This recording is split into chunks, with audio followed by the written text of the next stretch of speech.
اندھی محبت۔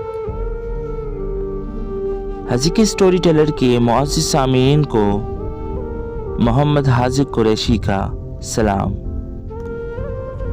دوستوں، آج کی کہانی ایک نادان لڑکی کی ہے، سبق آموز کہانی ہے۔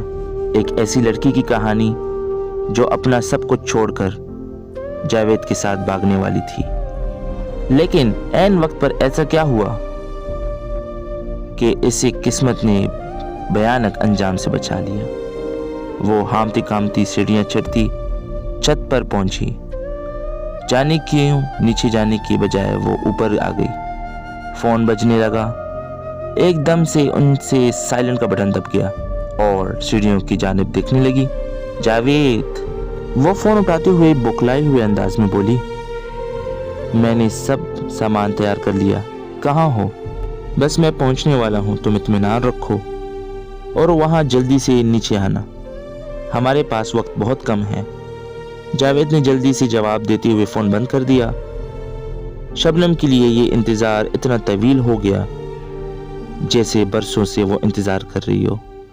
گھبراتے ہوئے وہ چھت کے دیوار کے پاس آئی اور یوں ہی نیچے جھانکنے لگی تھی، مگر یہ کیا، اس کا دل لمحے کے ہزارویں حصے میں جیسے رک سا گیا ہو۔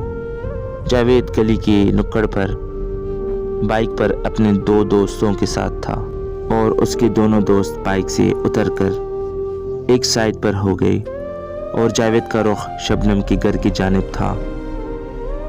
شبنم نے دوبارہ اپنا فون نکالا اور جاوید کا نمبر ملایا۔ کال اٹھاتے ہوئے وہ بولا، جلدی نیچے آؤ، میں آ گیا ہوں، اور یہ بتاؤ اپنا زیور اور نقدی ساتھ لیا ہے نا؟ تم اکیلے آئے ہو نا؟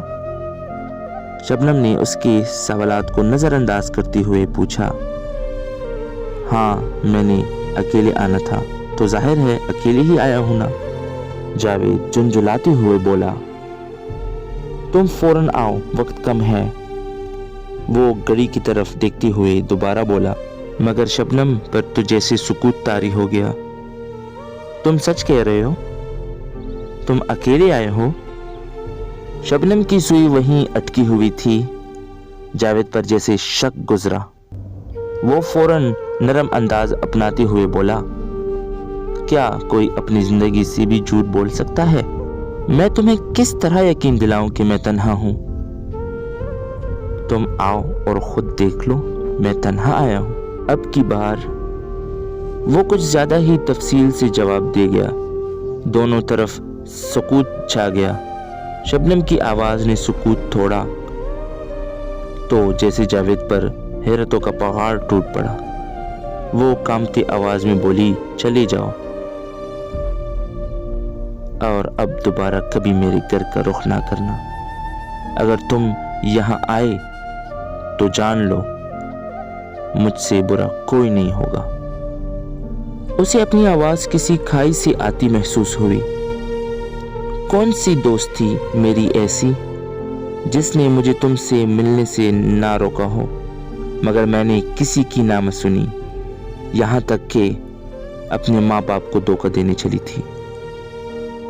ان کی آنکھوں میں دھول جھونک کر میں نے تمہیں اہم جانا اور تم نے آج بتا دیا۔ مجھ سے بڑھ کر کوئی پاگل ہو ہی نہیں سکتی۔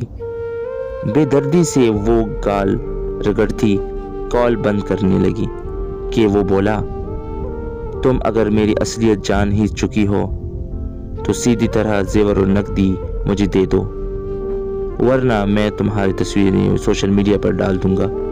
پھر تم کسی کو تو کیا اپنے گھر والوں کو منہ دکھانے کے قابل نہ رہو گی۔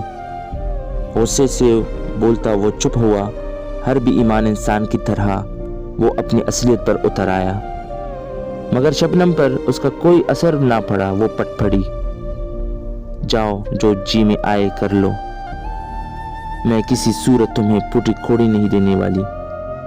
اور ایک بات یاد رکھنا، جب کوئی توبہ کرے تو وہ، اس نے آسمان کی طرف شہادت کی انگلی اٹھاتے ہوئے کہا، وہ کسی کی توبہ رد نہیں کرتا اور جب آزماتا ہے تو اپنے بندے کو رسوا نہیں کرتا۔ یہ کہتے ہی اس نے فون